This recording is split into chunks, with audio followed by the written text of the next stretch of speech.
host of the Gridiron.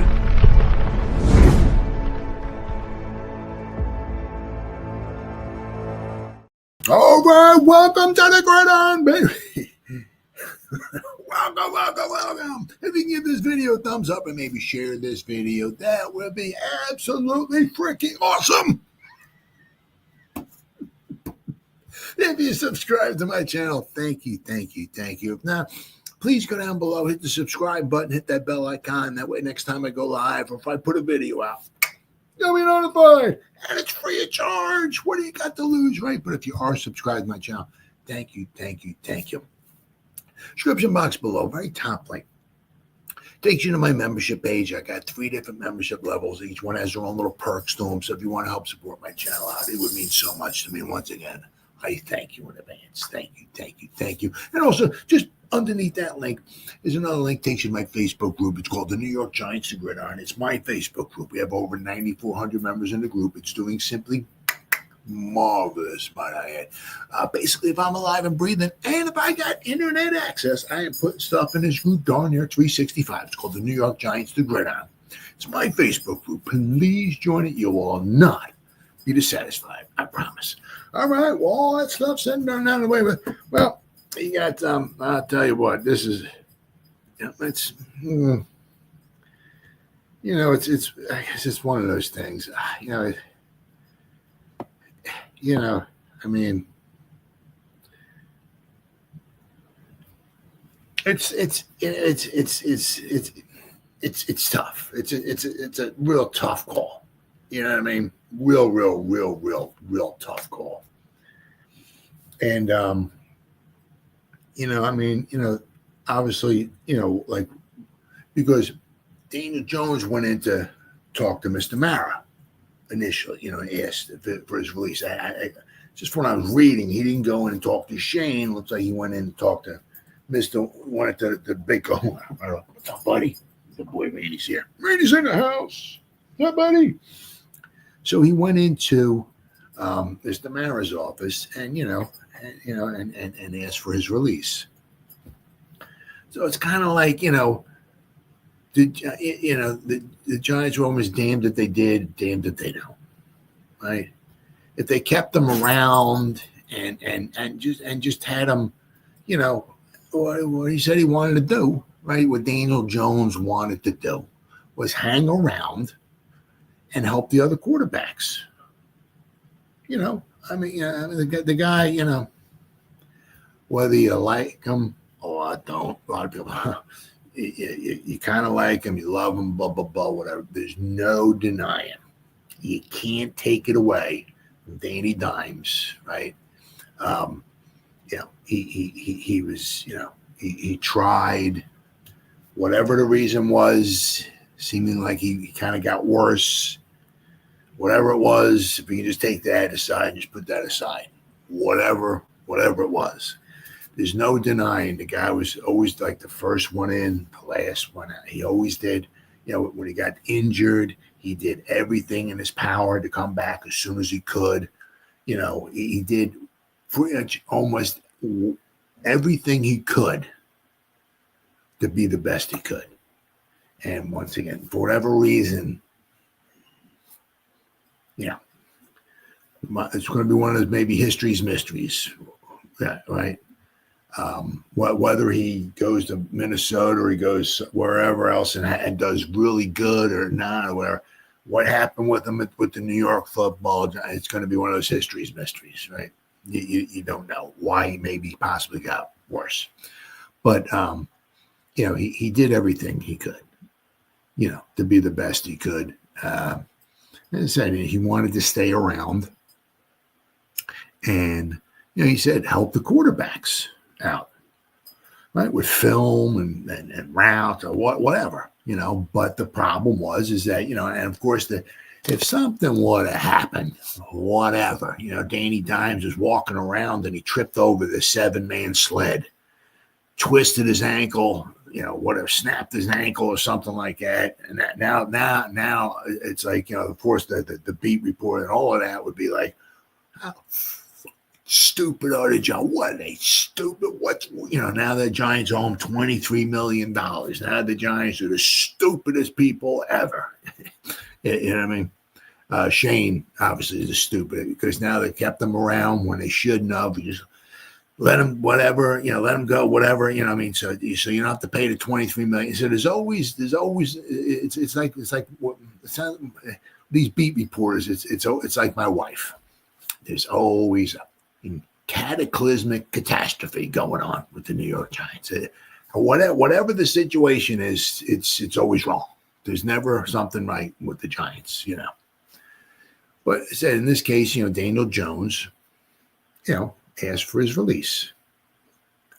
With Mr. Mara and Shane and all of that and everything, they granted his release. Because the Giants basically did not want to have to, they were just trying to bubble wrap him. Basically, they whatever his workout regime, whatever they wanted, he wanted to do as far as maybe workouts and all of that, they really toned it down. Apparently, I guess they didn't want the guy throwing the football. I mean, it's like, imagine coming in. No, I don't throw the football. Could you imagine that being a quarterback? So basically, they just wanted him to stay at home and collect his money, and everything was okay. But obviously, Daniel Jones didn't want to do that. He's healthy, right? Which is rather rare, especially behind the Giants' offensive line. I mean, how many years has Daniel Jones been banged up? It seems like he's always missed a game or so, or whatever. I mean, at this time he was finally healthy. Right. And, he wanted to at least be around, but, they just trying to bubble wrap him so that the $23 million injury guarantee didn't kick into effect or take effect. Right. So, that really would have put a damper on the Giants, salary situation for next season. You figure $23 million. You get yourself somebody really nice.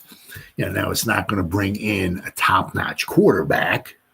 Now, whether they get somebody in the draft or not, I keep floating around like possibly Kirk Cousins, right?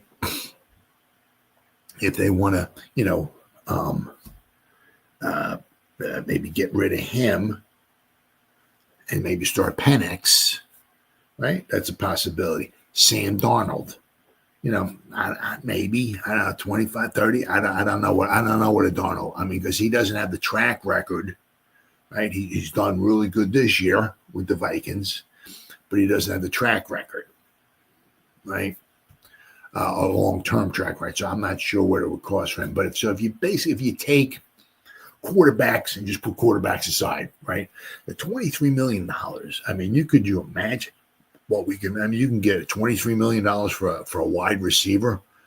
You get yourself. If you want to add another 5 or 6 to that, make it almost 30. You get yourself another number one wide receiver, right? $23 million. You can get. There's no tight end out there that's worth $23 million, right? There's no running back out there that's $23 million. You can get yourself an upper echelon tackle for $23 million. And I don't know who's a free agent or not. That I don't know. I'm just throwing, right? You can get yourself, we don't need a center. But Michael Schmidt's got to get better. But you can get yourself a guard. You can get yourself a Hall of Fame guard for $23 million. Defensive tackle. You can get another defensive tackle put next to Sexy. You can get yourself an edge rusher for $23 million. Upper echelon. They're probably not going to come free anyway. But if there was one out there, really good one, you can get yourself a great edge, another great edge rusher.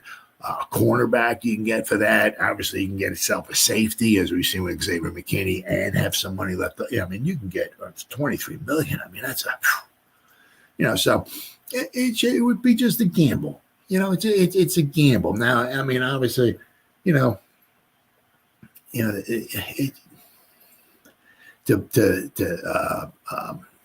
pull back on his weightlifting so he doesn't do something there. Having him out of practice throwing balls and all. I mean, have something go wrong. The possibilities are very slim. But they wanted to, they didn't want that injury guarantee to go. So, he asked for his release, and they granted it.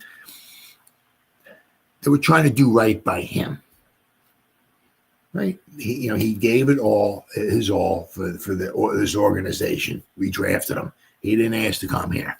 We were to get him and drafted him. Right? And he did everything he could in his power to be the best quarterback he could.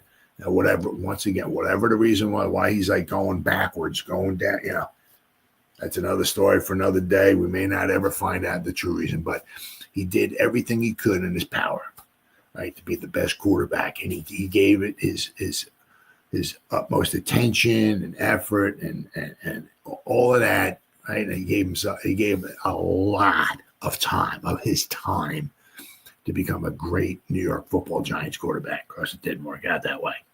But, so the Giants tried to do right by him. He gave it his all, right? So he asked to be released. So they did, they did that.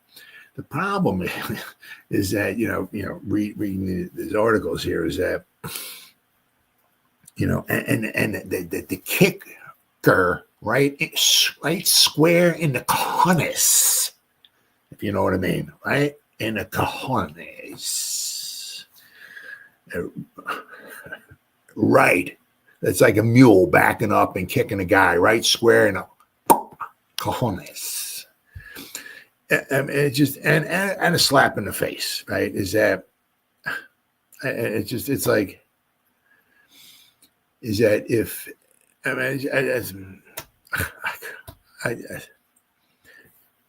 if he suits up for I think it's in his article I'm going to read for like one game for the Vikings, which he could because he's on the practice squad. They can elevate him 3 times, and he's still a practice squad member. I guess it's if they elevate him 4 times or whatever, But he's only been on the team for 1 week. They're not throwing him on the 53. Go out there, Daniel. Go start. No, it's not happening, right? And they don't need him. But I said, but maybe it might set up where possibly the last 3 games of the season they can elevate him, right? He's practice squad. You can elevate 3 times. If you elevate a 4th time, that's when you got to, he's part of the 53. But the thing is that apparently reading a couple articles here is that if he winds up suiting up, just throwing some pads on for the Vikings and standing on the sideline with a headphone on, right? Clipboard, hat, maybe the hat on backwards, right?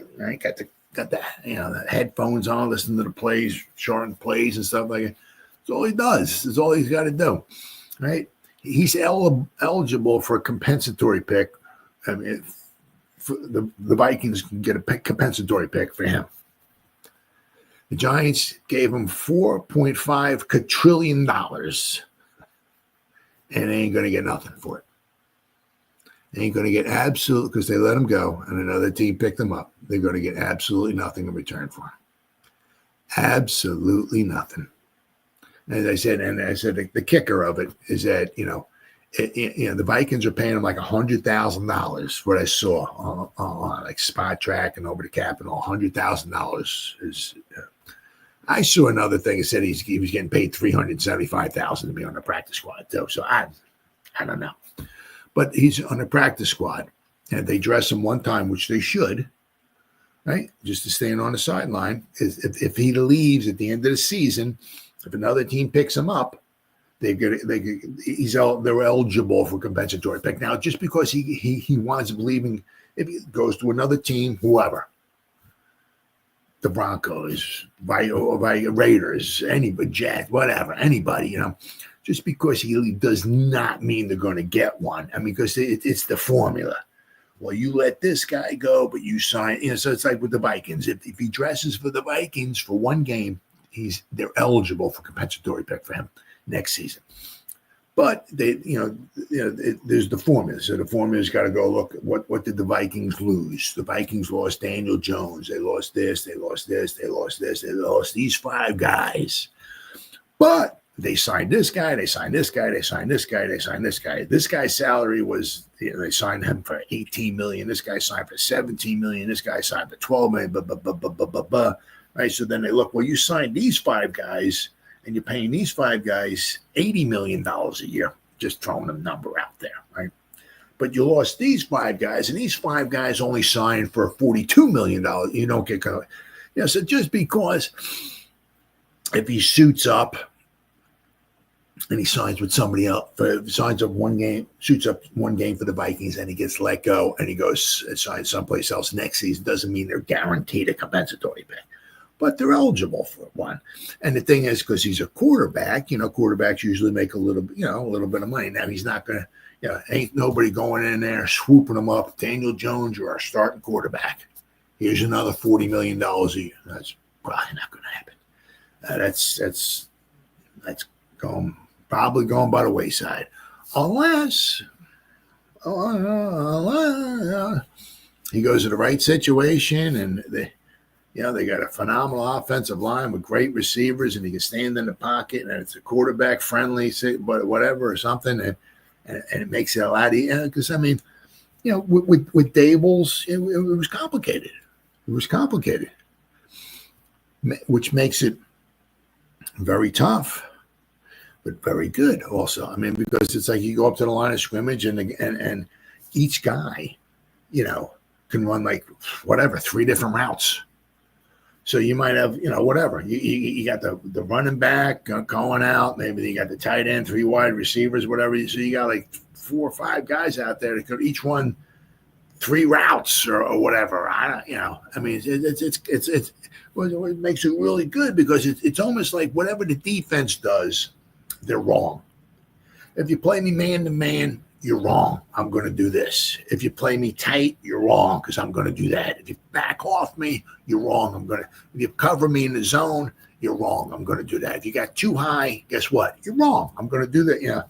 So basically, it sounds like with the Daboll offensive system, once again, it's very complicated. It's not easy. Now, maybe was it, too much for, to get up to the line of scrimmage and, you got guys coming at you, ready to rip your freaking head off, and you're going in there, you're dropping back. Okay, they got 2, they're playing cover 2, so she should be doing this route, I think, right? This guy here should be coming across the middle, and he should be running a go, I think.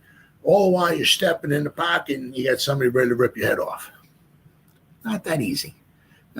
So obviously the Daboll system, if we get the right quarterback, right, who can think and pull the trigger and and all that, maybe we can really see some nice results. However, apparently we're not. That's one of the things we're not seeing here, right? But there are other systems obviously out there that are maybe a little more quarterback friendly. Look what Sam Darnold has done. Well, let's just pull him up here. Sam Darnold, where are we at here? Sam Darnold.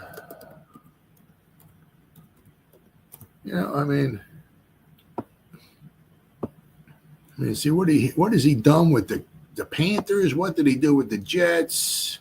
All right, let's see here. He was with San Francisco.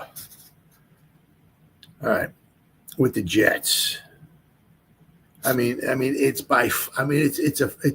got Justin Jefferson too. So, but it's by far.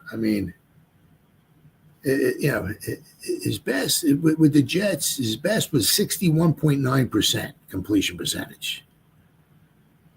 This year he's thrown for 67.6% completion percentage.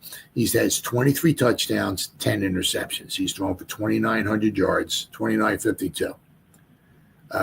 Next game he played, he only has to throw for like 75 yards, and he'll eclipse his yearly high in yardage, 75 yards. So he should do that in the first half. of whoever they're playing next week. But with the Jets, his best completion percentage, Sam Darnold, was 61.9. Carolina, 59.9. His second season in Carolina was 58.6. And with San Francisco, he only threw 46 passes. And with San Francisco, too, right? Last season with San Francisco, we know how good San Francisco was last year. 60.9% with San Francisco. That's with Ayuk and Deebo Samuel and McCaffrey and Kittle and it's some really good players. 60.9%. When he comes to Minnesota, 67.6% completion percentage. His best by far. As I said, his best before that was 61.9. So he's going up 6 completion percentage points over his best. Right? So, so you go to some place where it's, quarterback friendly and all of that and everything, and look what you can do. So quite possibly, right, with Minnesota, Daniel Jones, might flourish. Now, I don't know if he'll ever be the number one quarterback there or not. Who knows? We'll have to wait and see. As the world turns, it's like a soap opera, right? But we'll have to, they do nice things there in Minnesota. A couple of years ago, Kirk Cousins, right? They went to the playoffs. What were they? 13-4 or something like whatever they were. They did not have a very good defense. This year, they're a lot better. That's a heck of a division this year, isn't it? The Lions got 1 loss. Vikings got 2 losses. The Packers got 3 losses, and one of the Packers' losses is to the Eagles. That's a heck of a division there. Whew, wow. But maybe I said in a quarterback-friendly area, environment, Daniel Jones just might flourish. We'll have to wait and see. But let me read this real fast here. I'm like, I'm saying it's not even so much the Giants won't get one, but if the Vikings suit him up for one game and don't even play him, he'll get they're eligible to get a compensatory pick for him if he signs with somebody else. It says New York Giants releasing Daniel Jones somehow got even worse. How could it get even worse, you ask? Unbelievable.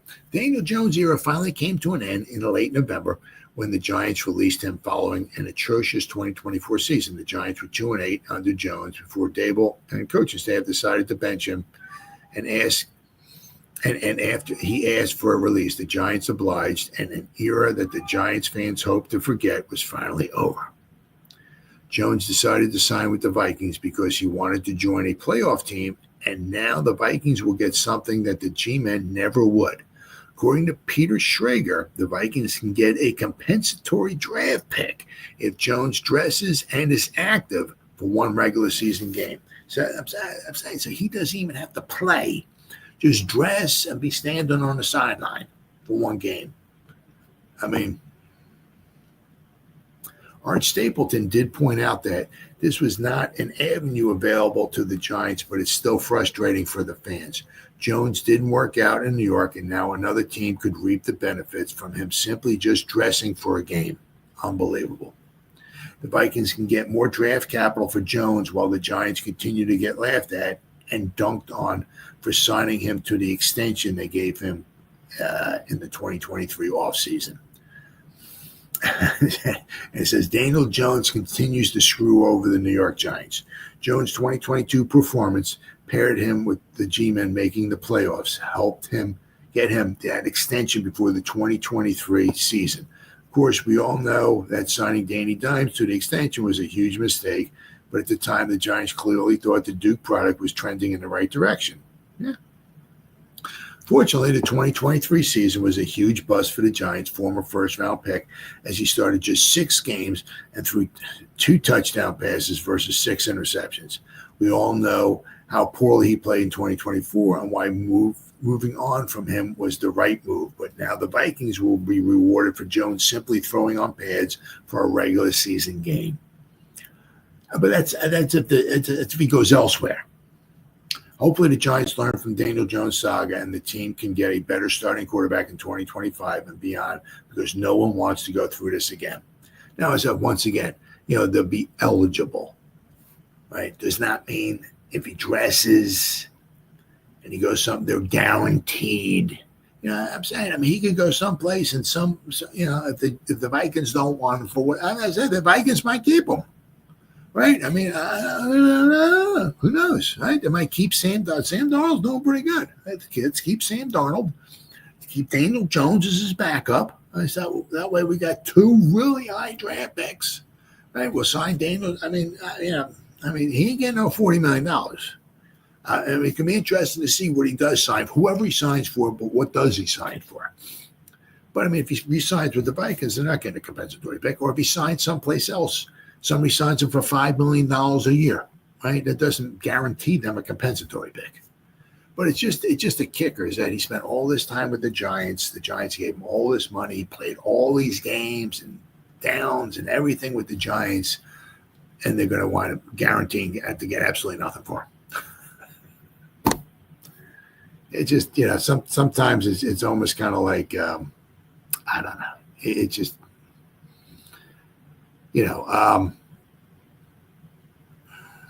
it's like they're damned if they're due. They're damned. It's like whatever the Giants do, they wind up getting laughed at. And this is another very, very comical, laughable, thing that everybody gets so laughed at the Giants about. But so on to some more bad news. Of course, unfortunately, as we all kind of knew this here, Sexy and Theo are officially put on the season-ending injured reserve list. So 2 very promising, obviously Sexy, seasons were obviously come to an end, unfortunately. Now, Theo was coming on. I kept saying this. I was just surprised. It was just like, the first 3 or 4 games, it was just like, do we even have tight ends on the roster? What the are we doing? I know we don't have, the greatest bunch of tight ends. I get that and all that stuff, but it's just like, Theo had 3 receptions after 4 games. Bellinger, and we had Bellinger and Manhurts, and Johnson is like, it's like there's like no receptions from. It was like, we need a receiving, we need a receiving threat of a tight end. That would be fantastic. That would really, really be nice. Somebody to pair up with Theo Johnson. But since then he's had 29 receptions, but I think he had like 8 in his last 5 games. I think he had like 18 receptions. He had 5 against the Cowboys. So he was coming on. He was coming on. I'm not saying he was going to wind up with 70 receptions, but he was on pace for 40 to 45 receptions. And you consider that the first 4 games, basically he had nothing. So he was on pace for it's going to be a reasonably nice rookie season, especially for a 4th round tight end. So hopefully, if he comes, if comes back from his injury next season, of course, if Dable's still here, if we get a quarterback, yada, yada, yada, all that stuff and everything, hopefully Theo can pick up where he was left off at, especially if Dable's still here and he has the same system, there'd be another year in the same system, right? There's no reason why. I'm not saying the guy's going to be an all pro or nothing like that, but there's no reason why the guy can't grab you, 50 catches a game, a season or so, maybe even a little bit more, right? Well, as I said, it would be nice if we had. Now he is like a mismatch because he's 6'6". He's fast. He's tall. Freakish athlete. So he could be. As I said, he could certainly get his 50 receptions a season, possibly more. Who knows? But once again, he's got to stay healthy. A very solid pick for the Giants, Theo Johnson in the 4th round, tight end in the 4th round. The thing that just kind of makes you scratch your head is well, maybe Theo is kind of trending up. Why is Bellinger kind of like just kind of what's going on with him?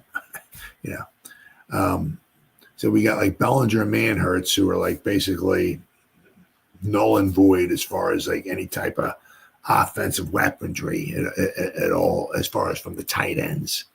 But I mean, Theo Johnson was a very good pick for the Giants. As I said, I'd like to see us get another a good receiving tight end. I mean, unfortunately, it's another season going into the draft and all that, and we have more holes to fill than we have draft picks. So, but then of course, once again, good old Sexy. It's a shame with him because one thing was usually with him was he got to play his games. He got but he had 9 sacks after whatever it was. I can't remember, 8 games or something like that. He was on. He had more.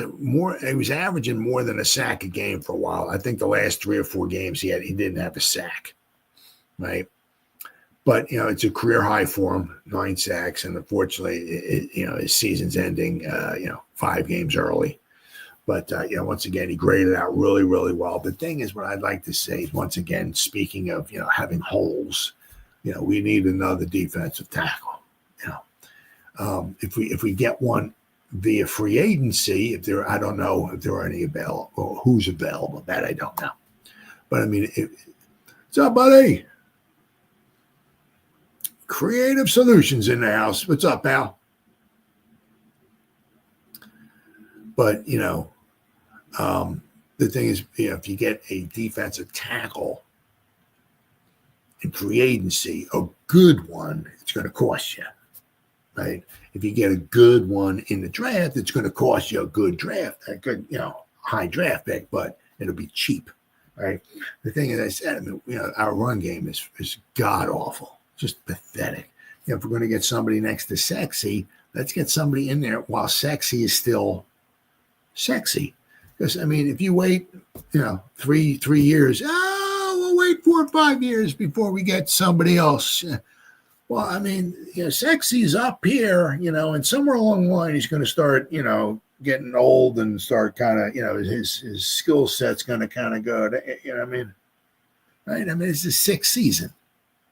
Man takes a lot of pounding, right? Hey, some guys can play for whatever, 10, 11, 12 years or whatever. Let's hope so. But there's a point in time where they start kind of declining. Sexy's not going to be his 37th season and still ascending. That's not happening. Oh, of course. We all miss Jones. But if we can get somebody next to while he's still in his prime, right? That's why I said if you go back, let me just pull up. Pull up these draft picks here with the Giants. Do the sexy dance. I don't know where the hell he got that dance at. That's an odd dance, but let's do this here. New York Giants. Draft history. There we go. This should do it. But I said, if you go back and you look, we'll go back to the year 2000. The Giants have done very well at drafting like tackles, defensive linemen / defensive tackles. We'll go back to 2000 when they got Cornelius Griffin from Alabama. 2nd round, Cornelius Griffin from Alabama, defensive tackle, pick number 42. Very good. Unfortunately, the one thing the Giants have done a lot of with these defensive tackles is they have them for 4 years, and it's like, hey, get the out of here. We don't want you anymore. They've done that a lot, especially with Dalvin Tomlinson. And we're going to go over all these guys here, right? But let me just start at 2000 because I'm an idiot. I can't go back too far, especially remembering all these drafts and everything like that. But so Cornelius Griffin, he played 4 years, I think, with the Giants, and then he went to the Redskins. And I think that might be where he finished his career at. And he was still decent with the Redskins, but he was very good for the Giants. Very defensive tackle. Very, very good. He played next to the hammer. Right? All right, so we got, 2000 Cornelius Griffin. Let's see. It wasn't every year, but it was like every other year, every few years or so. We grabbed O.C. Umanure, 2003, 2nd round pick. I mean, William Joseph. Oh, he was not. He was not. But OC was. William, let's see how long did William was with the Giants for 4 years. He wound up with 7 career sacks so he Joseph was not, but OC was. Obviously. So in the 2000 draft, we had Cornelius Griffin. 2003, we drafted O.C. Umenyiora in the second round. All right, see, 2005 in the third round, we drafted Justin Tuck. Thankfully, we kept O.C. and Tuck. Matthias Kiwanuka in 2006 in the first round, drafted him. He played his whole career, I think, with the Giants. A good, very good, solid pick. Nothing unbelievable, but obviously he was the last pick. We had him pick 32. So let's see here. We drafted Jay Alford in the third round. Unfortunately, he got injured, so his career was cut short. He had a big sack in the Super Bowl. Let's see, 2009. Yeah. And of course, now we're going to get to 2010, where you got JPP, first round, second round, Linville Joseph. I don't even know if the guy's still playing or not, but the guy's playing for I know the guy was playing last year. And the guy's like, he's on a different team every year, but the guy's around for almost forever. So in 2010, we drafted JPP and Linville Joseph. 2011, we drafted Marvin Austin in the second round. Not a good pick. This is kind of where, Reese, he started missing. The coverage started getting bare with Reese with these draft picks. 2011, we drafted the Prince in the first round, great pick. But then Marvin Austin, Jarrell Jernigan, James Brewer, Greg Jones, Tyler Sash, Jaquan Williams, Darrell Scott. I mean, just bad picks, bad picks. I mean, then you go to 2012. David Wilson, good pick. Unfortunately, the neck injury, ended his career very shortly, sadly. Then we drafted Ruben Randall. He played a grand total of 64 games. But J-Ron Hosley, Adrian Robinson, Brandon Mosley, Matt McCants, Marcus Kuhn. I mean, just not good picks, not good drafts. The coverage started getting bad. Bad. Then 2013. Pugh and then Hankins. Okay. Good, solid pick. Second round, Jonathan Hankins, defensive tackle. 4 years, we let him go, right? But then after that, Demontre Moore, Ryan Nassib, Cooper Taylor, Eric Herman, Michael Cox. Bad drafts. Coverage started getting bare. Same thing here. Of course, 2014, of course, OBJ, right? And Weston Rickberg. Right, but Jay Bromley, Andre Williams, Nate Burr, Devin Kennard, he played a bunch of games. But Bennett Jackson, just we weren't not restocking the roster with a lot of good picks because the draft. I mean, after a draft, we might have 2 guys that might make really good to really help the roster. It's just as we started going along, more and more of these drafts started going by. His picks were not very good. Then, of course, then we had, this 2015. Eric Flowers, Landon Collins, but Diggy Zua, who didn't want to, he played a grand total of 18 games, our third round pick. McKeely Thompson played one game. Jeremy Davis and Bobby Hart. Now, Bobby Hart played a lot of games for the Bengals. Flowers played a lot for but that draft was hard. It was trash, straight up trash. Right? But let's see. I'm just trying to look at some more defensive tackles. Obviously, Dalvin Tomlinson, 2017. 4 years, we let him go. Let's see. Oh, B.J. Hill, 2018. Third round pick. Of course, we traded him, and we didn't get. We got somebody in return for him who only played here 1 year. Price. Let's see. Of course, 2019, we got Sexy. We still have him. Thank goodness. Let's see.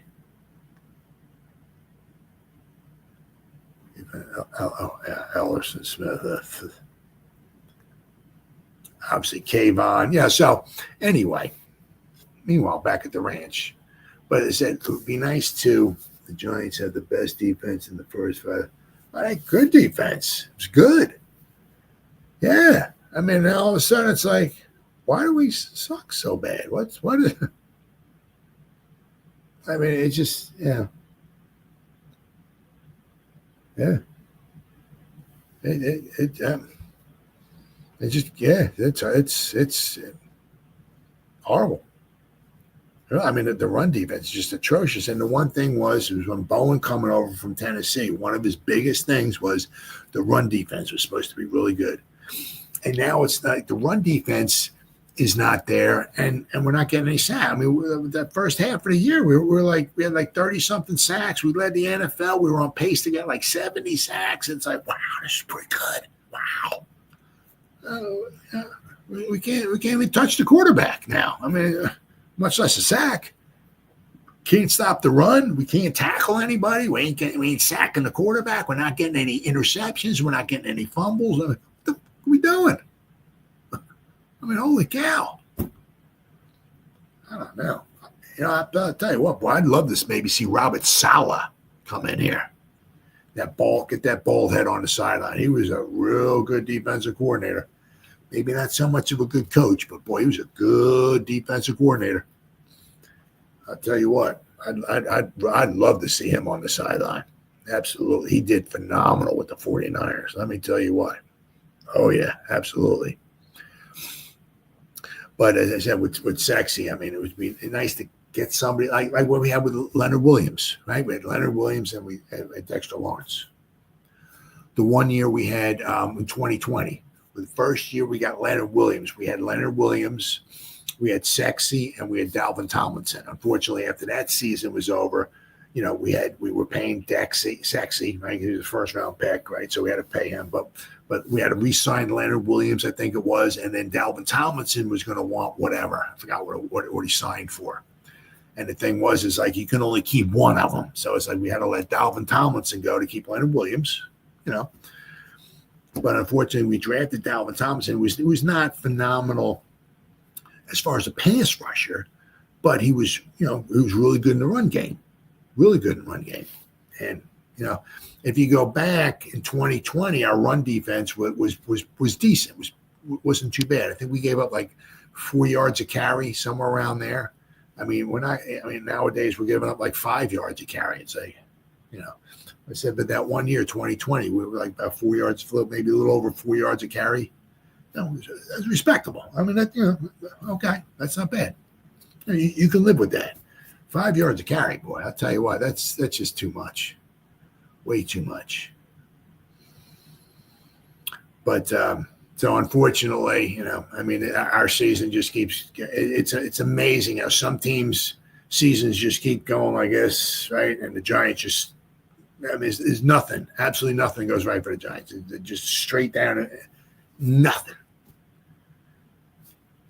You know, I mean, you get teams like the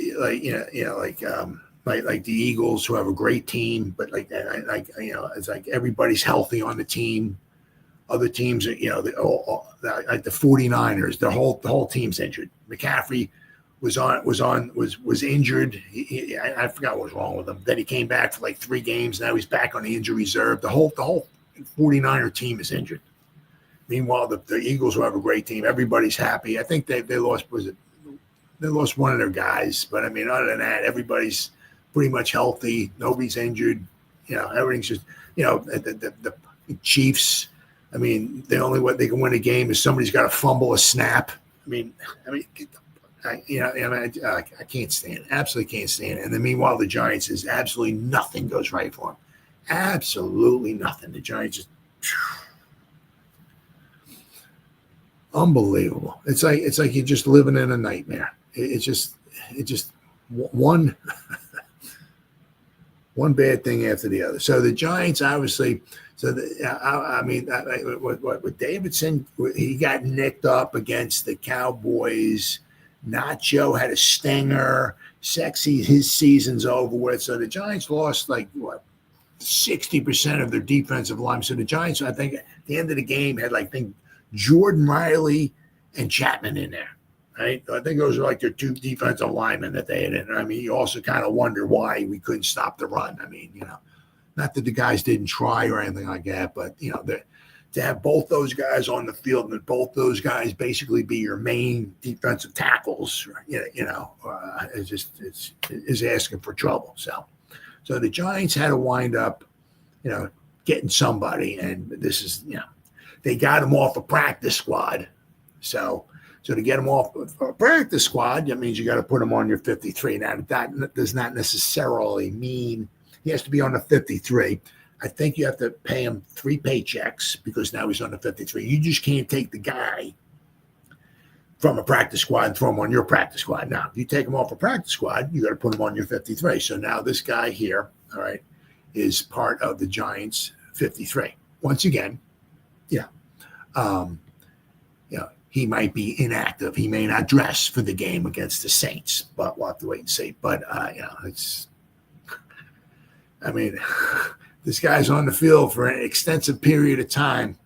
We could really be in for some trouble. So, but let's see. So, Giants poach the Rams defensive tackle after Dexter Lawrence's injury. So, Giants announced a few roster moves on December 2nd, 2 which were formalities, obviously, right? Dexter Lawrence and Theo Johnson going on injury reserve. Let's see. They also signed a replacement defensive tackle, Corey Durden, off the Los Angeles Rams practice squad.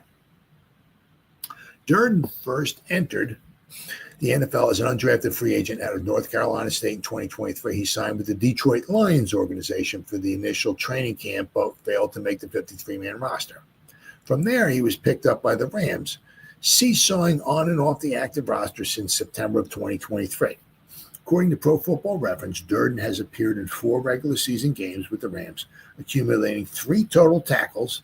He's a large body at 6'4" and 316 pounds, and he turns 26 years old in January. For now, Durden will serve as another young flyer for head coach Brian Daboll's staff to take a look at as they retool for next season. It's every year. It's all the Giants do. Retooling, assuming everyone is back for another year. Well, that's true, too.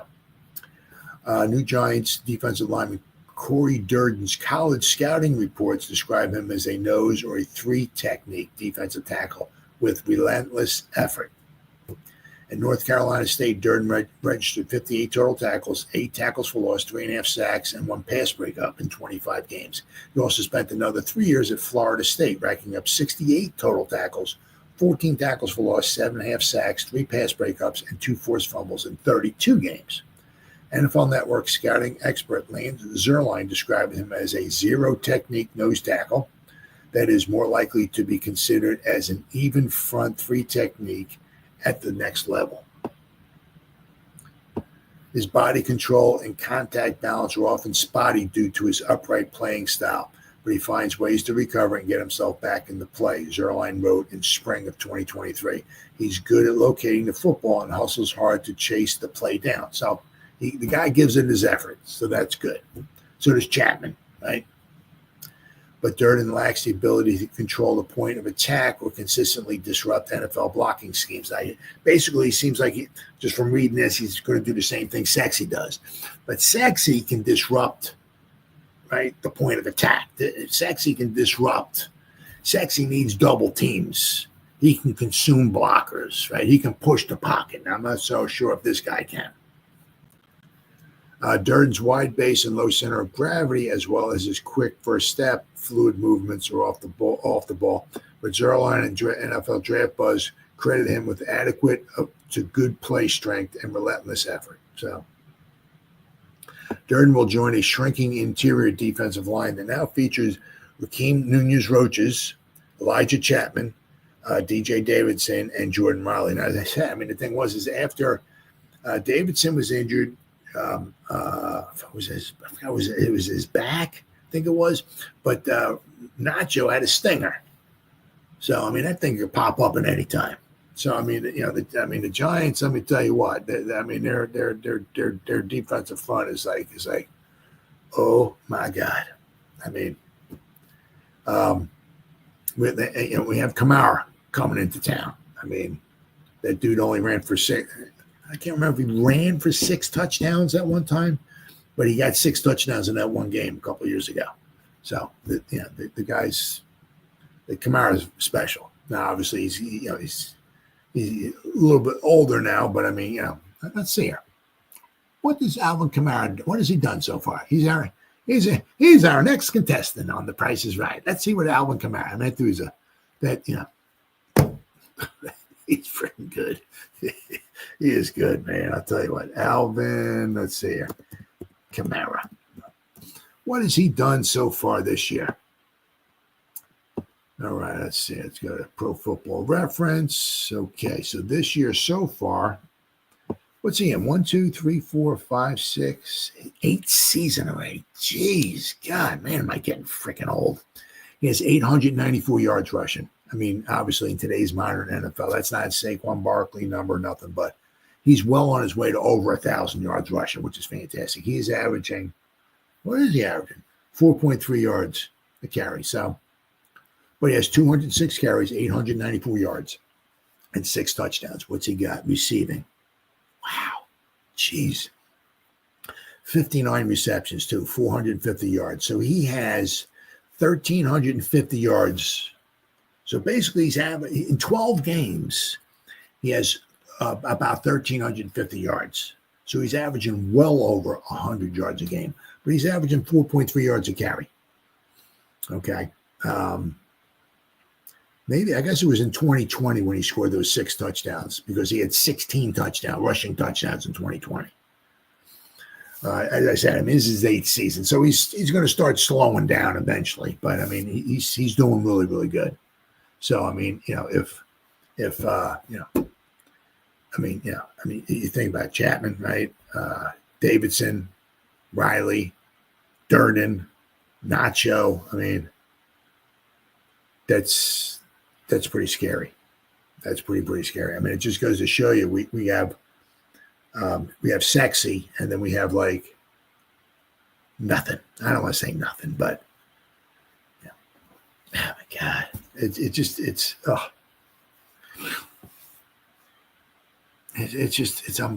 unbelievable, absolutely unbelievable. But let me show you here. I mean, I'm going to just show you what Durden's grades are from PFF. They're not super special. Let me tell you what. I said, you can't take, apparently, relentless effort. I mean, you can't knock the guy for that, right? If you're like with Chapman too, the guy getting relentless effort, right? You can't knock him for that, right? But are they going to be difference makers? So let me pop this up here. Share my screen. Let me find it here. I got 32,000 tabs open up here. There we go. All right. Defensive grades. Here we go. All right. Here we go. Now, this is him in college.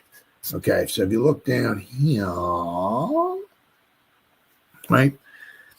His last, I mean, actually, he seemed like he was almost better when he was early on with Florida State. His first season, he was 71.9, his overall grade, right?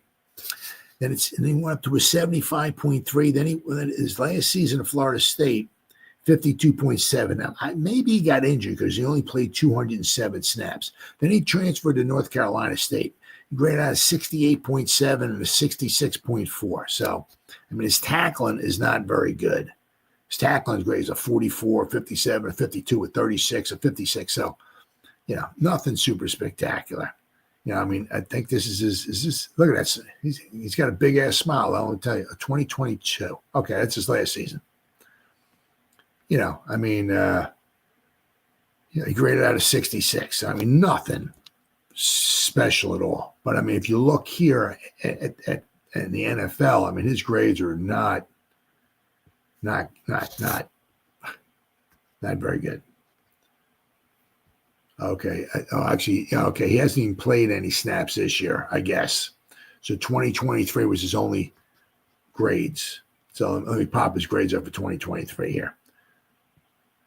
How many games he played in? 4 games he played in. So if you look here, it's 4 games, right? he didn't play a lot of snaps either, right? So he played in 4 games in 2023, grand total of 44 snaps. Grand total of 44. 21 rush, 23 pass. He's graded out at a 36. I mean, against Green Bay, he graded out at 26. His run defense was a 29. I mean, his run defense here against Arizona was a 42. Then he had 45 against Pittsburgh. Against Dallas, he had a 63. But against Green Bay, his run defense was a 29. So, I mean, he has no sacks. He has one total pressure against Arizona. So, I mean, as you see there, his grades are not super spectacular. So he's got to go in the game for the Giants. Good luck and God bless to us. I mean, I'm sure we're probably going to see a heavy dose. Hill, their Swiss Army knife. Apparently, his season's over. He got injured, so he won't be in the game. But I mean, look for a heavy dosage of Alvin Kamara. I mean, they see no sexy in there, and they see those defensive linemen that we got in there and all. Look for a heavy dosage of Alvin Kamara, right? I mean, just keep pounding him. I mean, the guy's a phenomenal talent. He's been for 8 years. Man, I didn't know it was that long already. I thought maybe 5 or 6, but just goes to show you how stupid I am. I don't remember how long he's been in the league, but I'll tell you what, Alvin Kamara is a special talent, and he could certainly ruin the Giants afternoon for sure. All right, so next we got, and just kind of like, another thing is just kind of like a kick in the cojones, right? When the Giants have all our players, right, and then they go elsewhere, and when they go elsewhere, they wind up really doing well. Well, this could be the next guy here.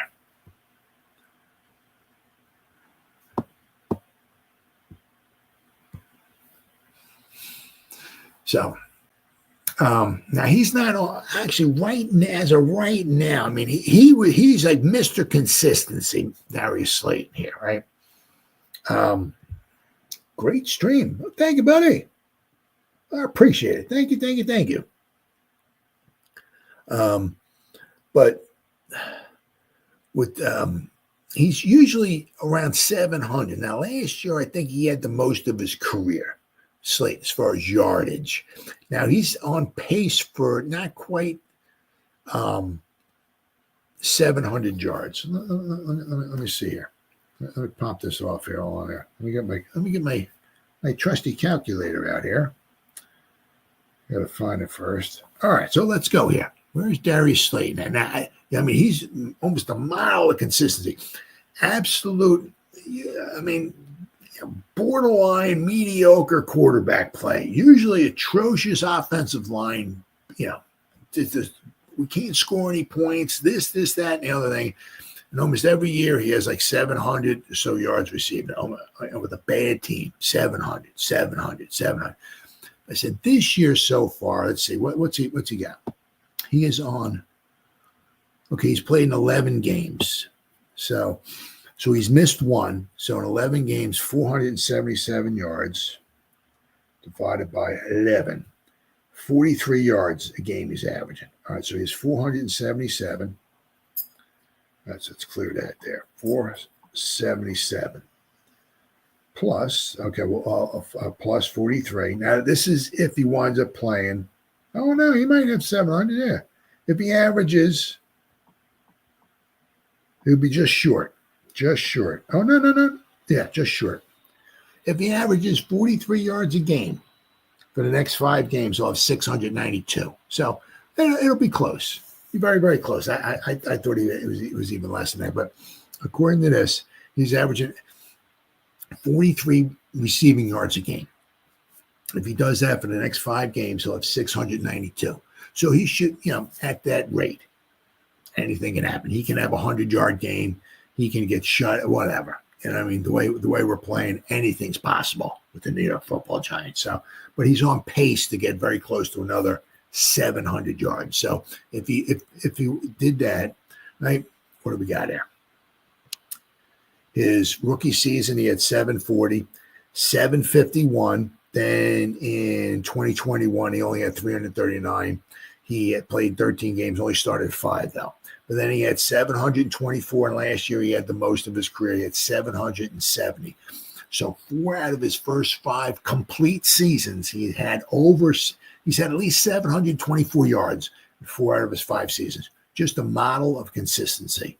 I mean, as I said, usually a lot of, mediocre, borderline, whatever you want to call a quarterback play, trash, mediocre, whatever kind of quarterback play.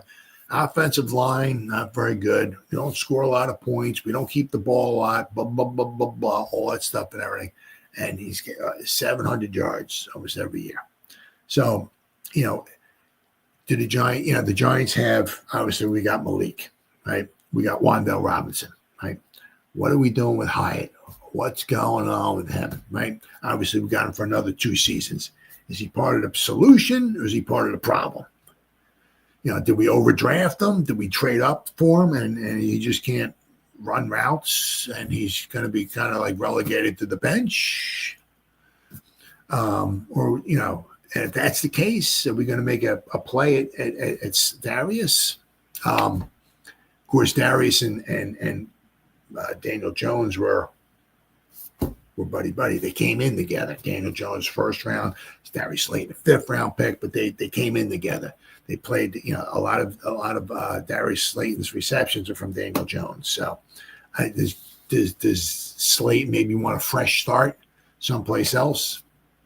The Giants only gave him $6 million, right? So he took a pay cut to be here. He held out a little bit in preseason. He wanted maybe a little bit extra money. The Giants offered him some incentives, which I don't think he's going to be gaining any of them. So he came back. But I mean, this might be his last year, and he's going to fly the coop, possibly. And then, of course, once again, it'll be a slap in the Giants' face. Darius Slayton goes someplace else and winds up getting 900 yards or 7-8 touchdown receptions, and looking phenomenal and all that stuff. Just like a lot of other players, the Giants let go. You know what I mean? Like obviously, of course, Saquon, Xavier McKinney, and just a lot of the other guys, they wind up leaving the Giants and they go someplace else and they slap the Giants in the face. They got a stupid jar. But it's quite possible.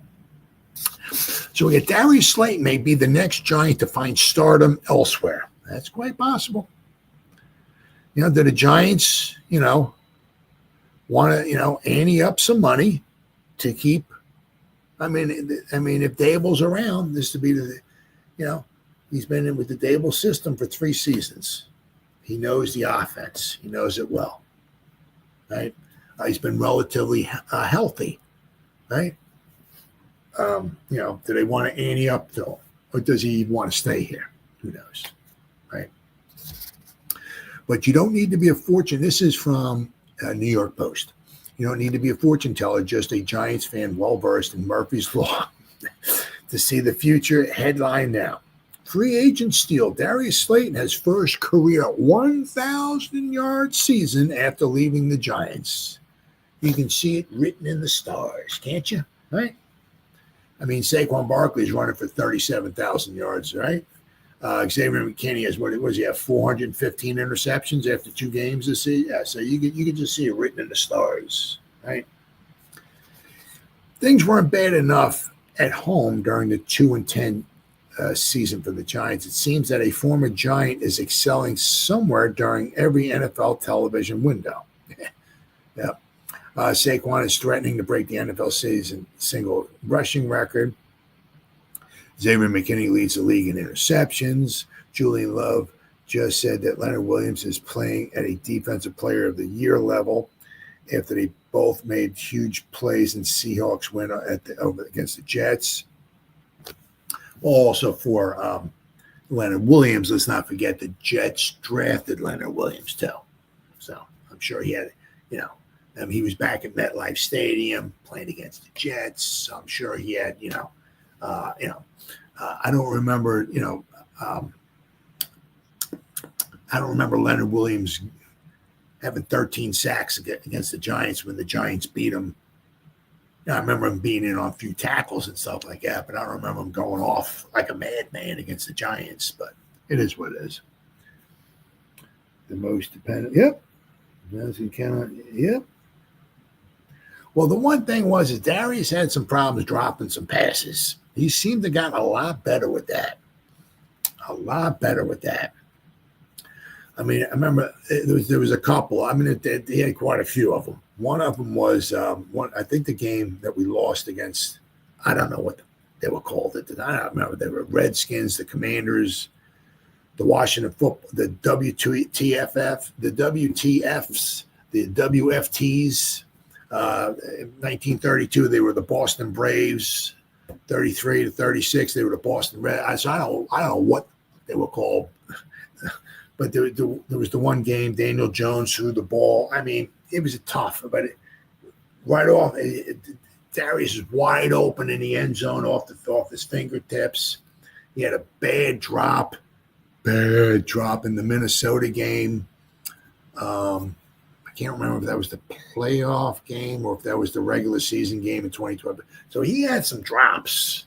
But he's gotten a lot better. He's gotten a lot better. But the thing is, like every year, it's like 700 yards on a crappy team every year. Just mild consistency. I mean, you can almost see him with better line play, a better quarterback, especially if he was the number 2 wide receiver. Like if he was like, say, with Minnesota. Say he went to Minnesota. Justin Jefferson's the man, right? He's the sheriff, right? You got 37 guys trying to quadruple team him and everything. You got Darius Slayton running around, right? And you can certainly see where his numbers would go up without question. I remember when Jones was mad with me. Yeah. Oh, yeah. Well, I mean, I don't know if that was the Minnesota game. I think it was the Minnesota game. I love to see Jones, man. That really shows. Oh, yeah. Yep. Yeah, he didn't do that a lot. Nope, didn't do that a lot. Or maybe he did. Maybe he kept it inside. Yeah. Say. They're all really good football players, so obviously they're going to make plays, Slayton said after Monday's practice. But we have plenty of capable football players in this building. If we can just get everybody to play to the level that they're capable of simultaneously, then we'll be all right. And it's another thing, man. You know, the guy, he's just a, he's a pro's pro. You know what I mean? He always says like the right things. He doesn't seem like he causes problems or anything like that. You know what I mean? The first year that Dable came in the Jay Shane, and I mean, we had so many receivers that Slate was on the practice squad. And of course, due to injuries, and then they finally started saying, this guy Slayton's not bad. You know, he started escalating, you know what I mean? He was on the practice, right? And then he worked his way onto the team and all of that, so he's just like a pro's pro, Slayton, his team with all those players over his 6 seasons, tied with Dexter Lawrence as the longest tenured Giants. Wouldn't he expect better results than a 31-63-1 record since 2019 with various combinations of those players together? You would think, Slayton said, for whatever reason, it didn't work. We have to find a way to make it work with what we have here now. It was a diplomatic, leader-like response from Slayton, who might only have 5 games left in his Giants tenure. And I hate that, man. You see a guy like him, I hate when you draft him and he's like a model of consistency, all that, and then you just wind up, And some of it also has to do with the fact that he wasn't drafted by Dable and all of that. That's a lot. That's got a lot to do with stuff like that. They didn't draft him. So it's always easy. Just get rid of him. We'll get rid of him and we'll find somebody else. It's like, it's like, who else are you going to find, to give you 800 yards receiving a season, for not a lot of money. Who are you going to find? It's like, He's headed toward free agency for the second time after he tried to leverage a new contract from the Giants by skipping voluntary spring workouts, but wound up settling for boosted incentives that won't be reached in the NFL's second to last ranked passing offense. Yeah. So it's not hard to picture an analytical NFL front office with a big play-minded quarterback seeing Slayton as possessing an untapped ceiling. He ranks number 5 among active receivers behind A.J. Brown, Mike Williams, Mike Evans, and Justin Jefferson with 15 yards per catch in his career. I mean, you look. I mean, let's see here. What's he got? Slayton, 15.4, 15, 13. That was his worst season. 15.7, 15.4. This year he's averaging 14 yards of reception. So, I mean, every year, 700, 750 yards receiving. On a crappy team, 15 yards of reception. I mean, consistent. You see, this year he missed one game. 2022, he missed one game. 2021, he must have missed, I guess, 4 games. That's the year he only had 330. He was injured then. I don't remember what it was, but 2020, he missed, he played the whole season. 2019, his rookie season, he missed 2 games. So relatively always healthy. Just a model of consistency, right? And unfortunately, for some reason, whatever it is, the Giants just don't seem to want that.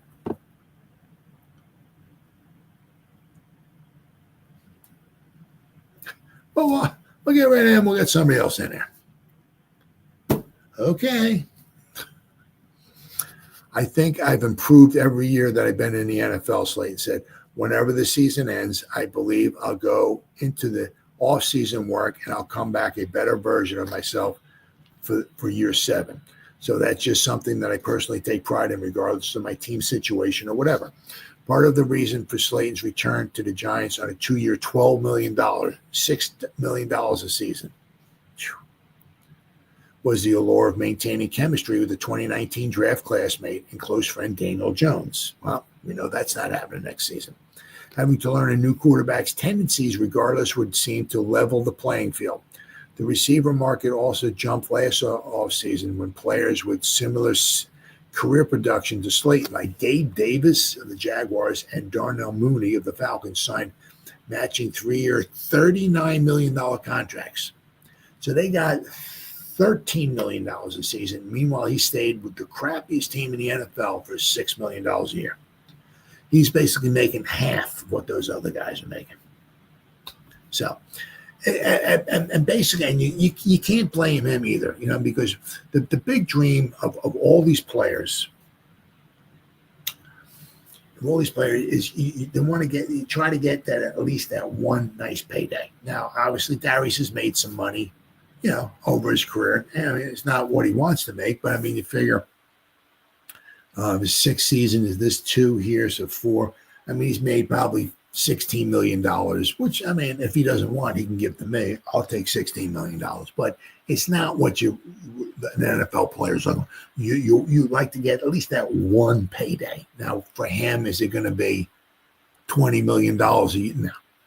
But, I mean, you can certainly see where, somebody will throw double digits at him, 2-3 year double digits, maybe 3 years, 30 million from somebody. You could see that. That would be, that's what he's looking for, obviously. Sorry, buddy. I'm sorry, pal. My dog Randy's laying at my feet, and every time I move my feet, so I don't know where he's at. Sometimes he shifts his body, and I want to hit. Sorry, buddy. But I mean, with him, right? I mean, he can get that one nice payday, right? And if he can get a 3-year, $30 million, of course, the $3 million, 30, you don't get the 30. He might want it with maybe half of that after the agent takes some and the taxes and all that. But if he can get himself $15 million, I mean, plus consider also the money that he's made already, okay, all right, now he's talking. Because I mean, it's his 6th season. The amount of years he has left is coming down. Doesn't mean that he'll be retiring tomorrow or nothing like that. But if he can get his one nice payday, that would be huge for him. Absolutely huge, because his payday from the Giants has not come. He's been very good to the team, and the team has not been very good to him. So, Slayton's value to the Giants this season includes helping teach a complex for receivers' offensive scheme to rookie Malik Neighbors during the week and helping him make on-field adjustments. He's always done whatever we asked of him, head coach Brian Dable said. A model of consistency, Slayton is on pace to land between 46 and 50 catches for the fifth time and fall just short of his 17-game average of 744 receiving yards. That would be the 17 game, and he's only going to play 16 games this year. So if he played in 16 games, plays all 16, he's on average to come close to 700 yards. Maybe he can get it. That would be freaking awesome. And that would, that would just, when he goes out in the free agency, they look at him. He spent 6 years. He has 700 yards receiving in 5 of those 6 years. It's like, that would really be great for him. He has spoken in the past about how that is not a range that I think are reflective of what I'm capable of. Slayton has played under 3 different head coaches, 5 offensive play callers, and 3 position coaches, alongside 9 different quarterbacks. I mean, talking about a recipe for disaster, huh? And never in an offensive ranked higher than number 18 league-wide. I mean, Jesus Christmas. I mean, that just goes to show you, right? Is that like what's late? I mean, you take like Saquon, right? Take him from this giant who he's never been on a team like higher than like number 18 or whatever, right? Put him on a team like the Eagles and see what he does, right? Saquon's like, oh my God, there are good offensive teams out there. Oh my God, look, put him on a good one, right? With a nice quarterback, 2 phenomenal wide receivers. Goddard's a very good tight end, a good offensive line. Eagles' offensive line coach is phenomenal. That guy is off the charts. First name's Jeff. I can't remember it. Jeff S. I can't remember it, but he's a real good offensive line coach. And that obviously, helps why he has so many rushing yards, right? But, put Saquon on a good team and see what he does, right? See what he can do. You take Slayton, put him from a crappy team like the Giants, put him on a good team and see what he can do, right? As I said, put him on a good team, but also one that's willing to pay him. And Darius might be saying sayonara to the New York Football Giants after the season's over. Then you know what? I mean, I can't blame him. Can't blame him at all. And if Darius goes on another team, I'll be one of his biggest fans. Guy's been absolutely freaking fantastic his whole time here. A model teammate. Yeah. All right. Then I seen this, and I actually was seeing this, and I was talking about this. Was it last night? I was doing my videos. I think it was. I mean, this stand is just. It's like about Saquon, OBJ, and Malik. It's just like mind-boggling. I just, you think about, how, poor the Giants' offense has been over. You go back to OBJ. I mean, even before that, after the 2011 season. Now, our run game in 2011 was not very good. Eli, the passing. I mean, Manningham, right? Of course, we didn't have a phenomenal tight end at that particular point in time, but between Manningham, Nix, and Cruz, I mean, we still had Jacobs and Bradshaw, but our offensive line was not that great. Running game was not very good. We had 2 good running backs, but they were also getting up there in age, But after 2011, I mean, we had some nice games here and all of that, but our offense has not been super spectacular, right, since after our last Super Bowl. But I mean, we've had some phenomenal talent. I mean, you said, the Giants still, all these years later, we're still looking for, that real good offense, yards, points, right? And the thing that just I saw in this status. First, I saw it on Facebook. It was a chart. It showed the most receiving yards, right? in the first 10 games for a rookie, their first 10 games, right? And, the top five, I mean, it just like blows my mind. And it's not like the three of the top five guys are Giants. And I'm like, yeah. The most receptions for a rookie in their first 10 games. And not quite after that, I think Saquon falls down a little bit when we get to the 12 range mark. But after the first 10 games, we have three of the top five guys are Giants. And it's not like one of them is from 1945 and the other one's from 1962. And then we have Malik Neighbors. No. Odell Beckham Jr., Saquon Barkley, Malik Neighbors. Three of the top five guys, as far as rookies, the most receptions in the rookie season are New York Giants. And the other thing too is that we still suck as an offense, and the kicker of it all is those three guys are all still playing. Right now, OBJ. Let's look at OBJ. I know he is with. There we go. Odell Beckham Jr. Okay, let's get him up here. He's with Miami, but I mean, let's see here. He obviously he's a shell of himself, what he was. So, he's got what's he got? He has 8 receptions this year. He's played in 8 games. He has 8 receptions. He's been targeted 17 times, 8 receptions. He's averaging 6.8 yards reception, which is the only time in his career he's averaged under 10 yards reception.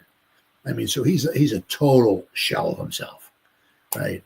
But you look at it, they got Tyreek Hill, they got Waddle, and they got Odell Beckham Jr. Holy cow, what a threesome that is! But once again, this is Odell.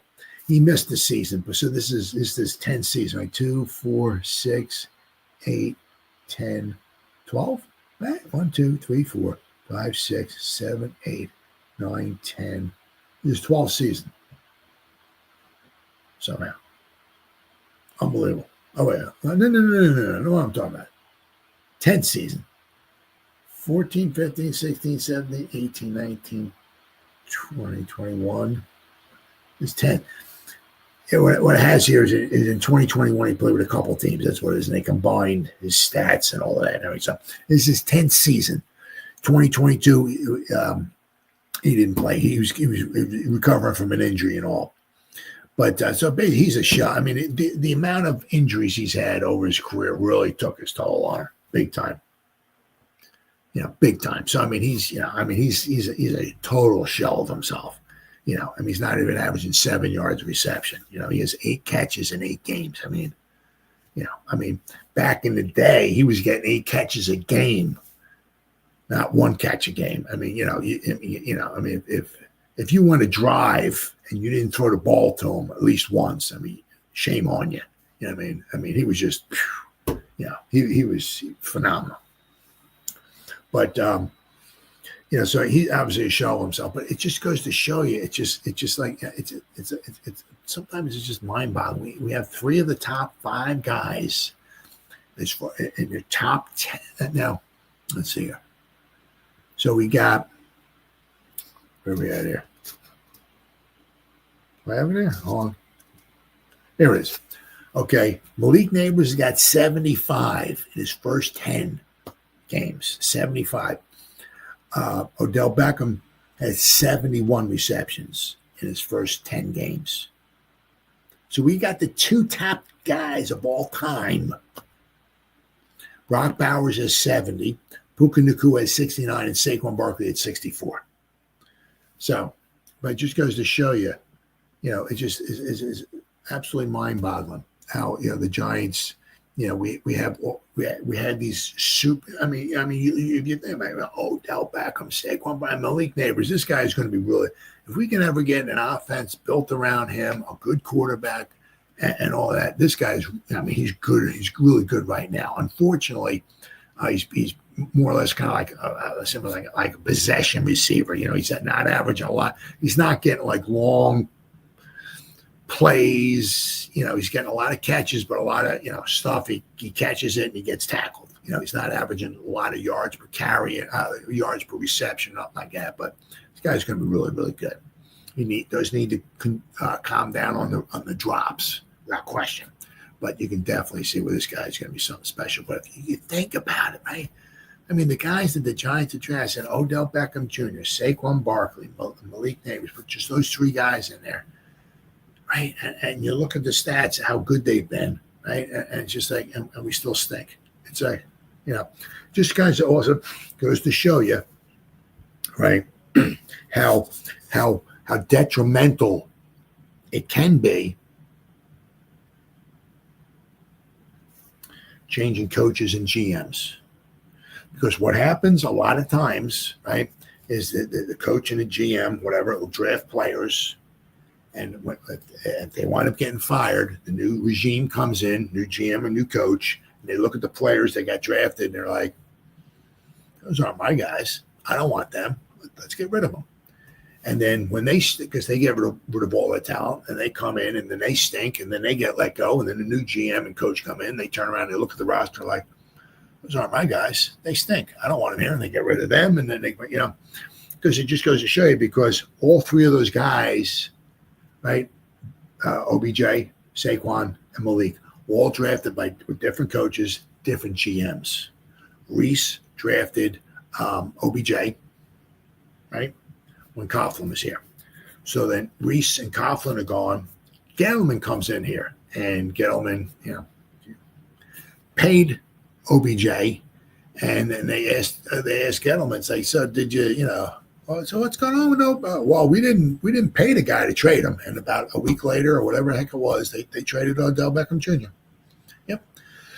But the thing was, it was with a new coach and a new GM, right? So whatever it was, now Odell had some problems. He had some issues, he was a little psycho, right? But it just goes to show you, when a new GM comes in, just because the guy's a super spectacular player doesn't always mean they wind up staying around. Sometimes it's like, he's good, but he's not my guy. I don't want him. And they get rid of him. Now, we did get, in return, we got some players in return for him, but, and then it goes to show you, once again, a new coach, new GM come in, right? Saquon Barkley, guy's good, but it's not, we're not paying a quarterback $40 million, right, to turn around and hand the ball off to a $14 million running back. We don't do that. So Saquon is good, but we don't want him. Let's get rid of him. Right? See how that worked out, right? So now I got Malik here, right? Now, if the thing was going to wind up happening where, if Shane and Dable are gone, I mean, I don't know if they would wind up getting rid of Malik, especially because, he kind of talks, whatever he's thinking is coming out, right? There's no filter. Whatever's up here is coming out the mouth, right? So if a new GM and coach come in after a couple of years of Malik losing, and Malik's talking, whatever's thinking, coming out his mouth, a new GM and a new coach might be like, guy's good, but it's not my guy. He talks too much, and I don't want that. So bye-bye, Malik, right? So you can see how detrimental things are. All these guys got drafted by a different coach and GM, and then, when a new coach and GM or whatever, man, it's so much to cover. The GM came in, they got rid of these superstars. Right, and then you look at Evan Ingram, right? You put him. Peterson does a very good job with getting the tight ends involved. I mean, Evan Ingram last season had a very good year. I'm not sure what he's doing this year. I don't know, but last year had a very good. We drafted Evan Ingram. We've had Odell Beckham Jr. Evan Ingram had over 100 receptions last season. OBJ had over 100 receptions one year. Saquon Barkley is going to get 37,000 yards rushing this season. We got Malik Nate. So we drafted some really good guys, the problem is when you get new coaches and GMs coming in, they look at the roster and it's like, yeah, I don't want those guys, right? So it's really, really easy, for those guys to get rid of that, right? I think it might be a little harder if Shane drafts Malik Neighbors for him to get rid of him. But it's a lot easier for a new GM and coach to come in and get rid of a star than it would be like if Shane drafted Malik Neighbors and then 2 years later he wants to get rid of him. It just goes to show you how detrimental it can be to keep turning over, right, these coaches and GMs year in and year out. It just shows you how bad, how difficult it can be. I said, because I said, if you want to even throw Evan Ingram in there, right? He had over 100 receptions. We had him. Let him go. Odell Beckham Jr. We had him for what? To 2019. We had him 2018. Him and Saquon were on the same team for 1 year. We had Eli. We had Evan Ingram, right? We had Barkley and we had Odell Beckham on the same team for one season, right?